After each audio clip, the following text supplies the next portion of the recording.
Of Heaven and Earth. Stories of the Chassidic Masters.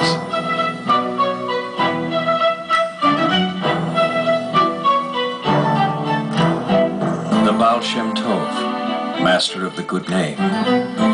Reb Dov Ber, the Maggid of Mezritch.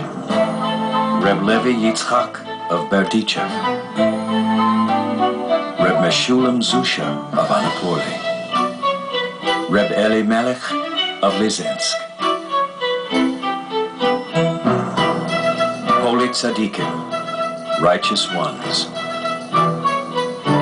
whose lives, stories, and legends reach out to us from history.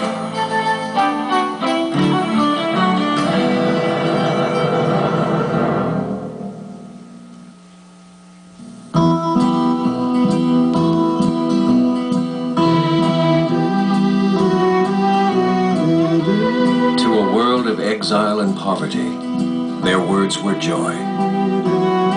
Into the darkness of ignorance, their prayers brought light.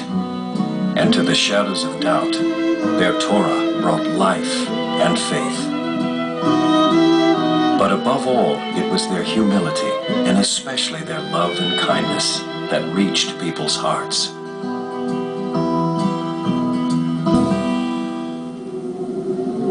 It was a bitter winter in Mezritch, when Reb Pinkus of Frankfurt and his brother Reb Schmelker of Nikolsburg went to see their Rebbe, the Maggid of Mezritch, with a question. How can it be that the Talmud tells us, commands us to praise God equally when evil or bad things happen to us as when good things happen to us? The Maggid of Mezritch smiled and looked deep into the eyes of his two students. Go down to the base Mezritch. There you will find Reb Zusha. He has suffered in poverty and more trials and tribulations than most people I know. He is more qualified than I am to answer your question.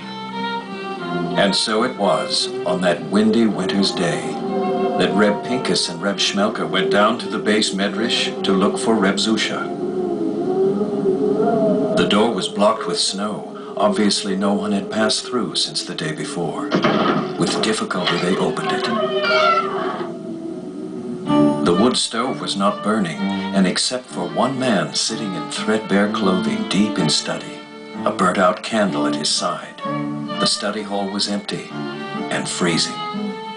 Forgive us for disturbing you, Reb Zusha, but the Maggid of Mezritch said you would be able to answer a question better than he could. Reb Zusha looked at Reb Pinkus, and then at Reb Schmelker. Reb Zusha? Yes, Reb Zusha. The Rebbe said you would be able to explain why we praise God when bad or evil things happen to us equally to when good things happen to us. For a moment, Reb Zusha looked at the two men with humble surprise. The Rebbe asked you to ask Reb Zusha that? Yes, Reb Zusha. Reb Pinkus and Reb Schmelker replied. How can Reb Zusha answer that? For in Reb Zusha's whole life, all that heaven has given him has only been good. Then Reb Zusha lifted his closed eyes heavenward and began to gently sing.